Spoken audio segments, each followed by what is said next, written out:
Rritja parametrave të sigurisë së jetës në rrugë dhe mbi të gjitha sensibilizimi i drejtuesve të automjeteve dhe këmbësorëve për të respektuar sinjalistikën rrugore ka qenë në fokus të një nisme të zhvilluar në Shkodër nga disa aktivistë. Është një projekt i mbështetur për ambasadën suedeze, i nisëm me cila për me sigurinë rrugore,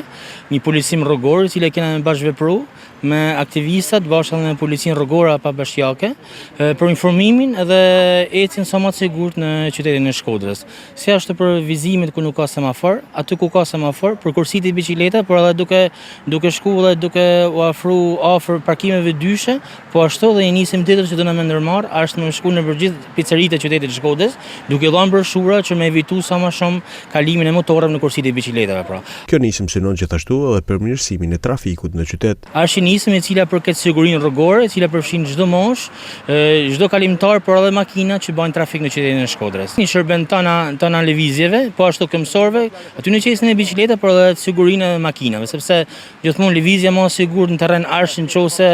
këmbësorët ecin vizat e bardha, nëse makina na lën momentin e duhur, pra është një ndërveprim. Shpeshherë shpejtësia tej normave të lejuara, përdorimi i celularit gjatë drejtimit të mjetit, por edhe mos respektimi i shenjave të qarkullimit rrugor është bërë shkak i aksidenteve.